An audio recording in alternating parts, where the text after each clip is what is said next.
안녕하세요. 오늘의 질문 강국준입니다. 오늘은 진보는 왜 세상을 바꾸지 못하는가 하는 질문을 가지고 생각을 좀 해보겠습니다. 제가 적어본 답은 이렇습니다. 지금의 진보는 문화적으로는 진보가 아니기 때문이다. 먼저 여기 있는 사람들을 한번 보면서 생각을 좀 해봅시다. 일론 머스크, 백종원, 방탄소년단, 요즘 굉장히 다 유명한 사람들이죠. 근데 이 사람들은 진보일까요? 아닐까요? 이 질문은 이런 사람들이 예를 들어서 백종원 씨나 일론 머스크가 진보인가 아닌가를 말하기 위해서 던진 질문이 아닙니다. 오히려 반대로 과연 우리가 진보라는 말에 대해서 가지고 있는 어떤 이미지, 어떤 이해가 과연 어떤 것인가, 올바른 것인가를 생각해 보기 위한 질문이었습니다. 제가 한번 지금의 진보를 두 가지로 나눠보자면 저는 이렇게 나눌 수 있겠다고 생각합니다. 하나는 부정적인 진보고 하나는 긍정적인 진보입니다. 부정적인 진보라는 것은 주로 우리 사회가 가지는 어떤 구조적인 모순을 지적하고 노출시키는 일을 하는 사람들이죠. 다른 말로 그것을 정체성 정치라고 부르는데요. 이에 대해서는 조금 이따 더 설명을 드리겠습니다. 그러면 긍정적 진보란 무엇인가? 긍정적 진보라는 것은 좀 더 총괄적으로 우리가 어떻게 살아야겠다라는 것, 이런 지금의 문화와는 다른 삶의 모습, 다른 삶의 방식, 어떤 대안적 문화를 개발하고 즐기면서 나는 이렇게 사는 게 좋은데 다 조금이라도 참여가 늘면 더 좋다. 그러니 너도 참여하라. 라는 식으로 말하는 그런 진보를 말합니다. 그런데 미국에는 이 부정적 진보, 정체성 정치 이런 것에 대해서 비판적으로 말하는 그 사람이 있는데요. 그 사람이 바로 더 나은 진보를 상상하라라는 책을 쓴 마크 릴라입니다. 이 사람은 미국의 진보주의자이고 미국 민주당의 지지자이며 트럼프 대통령에 대한 비판자이죠. 근데 왜 이런 걸 설명하냐 하면 사실은 더 나은 진보를 상상하라는 책은 아주 철저히 진보를 욕하는 책이기 때문입니다. 그러니까 진보 절대로 이렇게 안 되고 이렇게 계속 가다가는 트럼프를 아무리 욕해봐야 다음에 정권 또 찾아올 수 없다.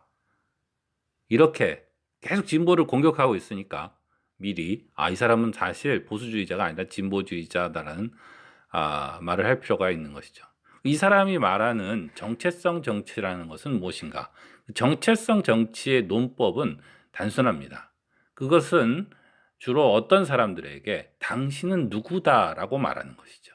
그리고 그 정체성으로부터 사회적 구조가 나오고 사회적 구조에서 어떤 모순이 있어서 다시 말해서 우리가 그런 이득을 보거나 손해를 봤다라고 말을 하는 건데 사실은 그러나 사실은 이런 정체성 정치를 하는 진보주의자들이 사회 구조가 이러이러해서 당신은 이득을 봤다라고 말하는 경우는 별로 없고요. 사실은 주로 그 손해를 강조합니다. 그러니까 예를 들어서 당신은 여자다. 그러니까 여자니까 여자가 가지는 사회적 그 처지 때문에 이런저런 그 압박을 받아왔다. 당신은 게이다. 당신은 학생이다. 당신은 선생이다. 당신은 소비자다. 당신은 노동자다. 이런 식으로 여러 사람들에게 자신들의 어떤 정체성을 통해서 자신들이 어떤 사회적인 압력을 받아왔는가를 지적하고 그것을 이제 개선하려고 하는 그런 정치를 하는 것을 정체성 정치라고 부르고 마크 릴라가 이 책을 전체에서 말하는 핵심적 메시지는 미국의 진보는 정체성 정치에 몰두하다가 망했다는 겁니다. 이 정체성 정치라는 것 자체를 가치가 없다거나 하지 말아야 된다고 말할 수는 없습니다. 그런데 이 정체성 정치가 가지는 그 기본적 문법은 좀 문제가 있습니다. 어떤 문제가 있냐면 이 사람들이 앞에서 말했듯이 당신은 사회적 구조의 피해자라고 말하는 경향이 있기 때문에 여기에 몰두를 하면 말하자면 대부분의 진보주의자가 자기를 그 사회적으로 혜택을 받은 사람이라기보다는 피해를 입은 사람이라고 생각한다는 것이죠.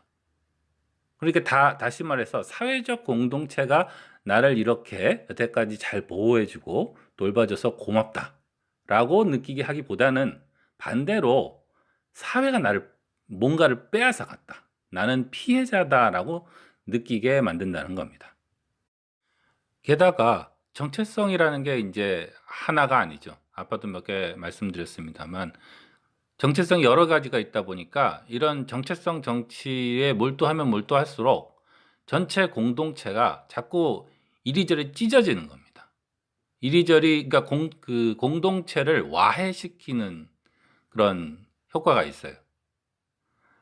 그럼 정체성 정치란 무엇인가를 이해하는 또 다른 방법은 정체성 정치가 아닌 것은 그럼 어떤 정치를 말하는가를 보면 알 수 있을 텐데요.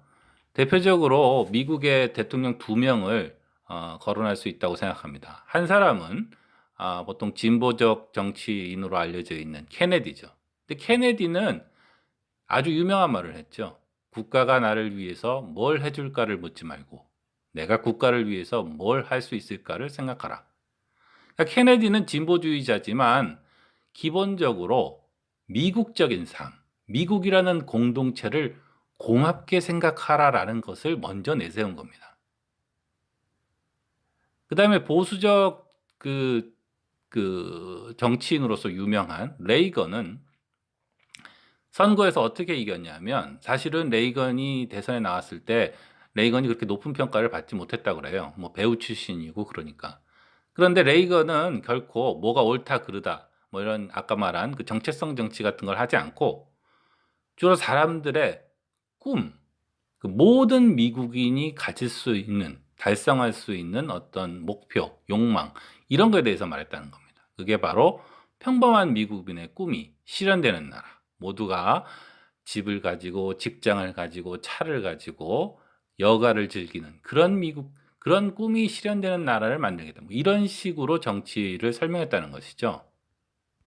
그러니까 이 정체성 정치를 하지 않는 이 2명의 유명한 대통령에서 공통적으로 드러나는 것은 어떤 공동체, 전체 공동체에 대한 강조, 그리고 욕망을 긍정하는 것, 그런 거라고 말씀드릴 수 있겠습니다. 우리가 다시 진보에 대한 얘기로 돌아가면요. 사실 우리가 보통 진보라고 하면 부정적인 이미지가 모두가 가지는 건 아니겠지만 있다는 걸 부정할 수 없는데요. 그 부정적 이미지를 한번 나열해 보면 잘난 체 하고 남을 가르치려고 드는 사람, 도덕적으로 완벽한 체 하는 사람, 사람을 뭉치게 하기보다는 흩어지고 싸우게 만드는 사람들, 자신의 문제에 대해서 과장하여 불평하고 보상을 요구하는 피해의식에 젖어 있는 사람들. 이런 비판을 들으면 막 흥분하는 진보주의자도 있을 수 있습니다만은, 그러나 솔직히 말해서 현실에 진보에게 이런 이미지가 있다는 것을 부정할 수는 없다고 생각합니다. 근데 왜 이런 이미지가 생겼을까요? 그걸 설명하는 한 가지 방법은 우리나라의 진보도 결국은 소위 말하는 정체성 정치에 집중해 왔기 때문입니다. 그러다 보니까 이런 이미지가 이제 생기게 된 것이죠. 저는 앞에서 부정적 진보에 비교하여 긍정적 진보라는 것이 있고, 긍정적 진보라는 것이 바로 대안적 문화를 제시하는 사람들이라고 말을 했는데요. 그런 설명을 듣고 나서 여태까지 부정적 진보에 대한 얘기도 또 듣고 나서 생각을 해보면 우리나라에서 말하는 진보, 특히 우리나라 정치권의 진보라는 것은 1980년대 문화와 언어에 갇혀 있는 것이 아닌가, 이런 생각이 들기도 합니다. 그러니까 진보라면은 세상을 이끌고 가야 되는데 사실은 그 진보라는 것이 다는 아닐지라도 많은 사람들이 사실은 오히려 과거에 갇혀 있다는 것이죠. 저는 좋은 예가 사실은 노무현 대통령이었다고 생각하는데요. 노무현 대통령은 그 학생운동권 출신이 아니지 않습니까? 그래서 그런지 노무현 대통령은 그 진보주의 쪽 사람들하고도 잘 어울리지 못했어요. 문화적으로 튀었죠. 지금 노무현 대통령이 왜 문화적으로 튀는가에 대해서 고민하는 것도 과연 우리의 진보가 진짜 진보인가? 혹시 그것은 1980년대 진보가 아닌가? 이런 걸 생각해 볼 이유가 된다고 생각합니다. 저 개인적으로는 저도 1980년대 대학을 나온 사람인데요. 그때 경험을 생각해 보면 그런 게 있었어요. 학생 운동을 하는 사람들이 이제 대학에 많으니까 이제 학교에서 축제를 하는데 누가 이제 쌍쌍 파티 같은 걸 하자고 했거든요. 그런데 그거에 대해서 이제 그렇게 말하는 거죠. 아, 뭐 그런 가난한 민중이 고통에 그 고통을 겪으면서 살고 있는데 이 대학생들이 축제 때 쌍쌍 파티 같은 그런 걸 해서는 되는가? 그런 거 하지 말자. 저는 이것의 의견이 옳다 그르다를 떠나서 뭔가를 그 기억나게 해주는데 진보주의자라고 하면 주로 그 금욕적이고 소비를 하지 않고 그래서 그런 이미지가 있지 않습니까? 부자면은 진보가 아니고 예를 들어서 돈을 벌면은 그건 나쁜 사람이고 예를 들어서 제가 뭐 사회에 가난한 사람들이 겪는 문제에 대해서 아주 좋은 책을 써가지고 그 책을 많이 풀어서 돈을 벌었다고 합시다. 그럼 사람들이 저런 내용으로 돈을 많이 벌다니 저 사람은 위선자 아닌가? 아니, 돈 버는 것은 진보주의자가 아니고 위선자다라고 사는 그런 것들. 그런 태도가 다 보면 1980년대의 문화가 아닌가 하는 생각이 드는 것이죠. 바로 그렇기 때문에 제가 사실은 오늘의 얘기를 시작하면서 이런 그 그림을 보여드리면서 시작을 한 것이죠. 일론 머스크, 백종원, 방탄소년단 이런 사람들은 진보인가 아닌가 하는 것이죠. 이 사람들이 진보냐 아니냐가 중요한 게 아닙니다. 이 사람들은 분명히 세상을 바꾸고 있는 사람들이거든요. 그렇다면 현실에서 세상을 바꾸고 있는 사람들, 그런 사람들은 진보가 아니라고 말하는 진보는 도대체 어떤 진보냐 이거죠. 저는 사실은 진보라는 것은 어떤 의미에서는 게으르고 자기의 욕망에 충실한 사람이라고 생각합니다.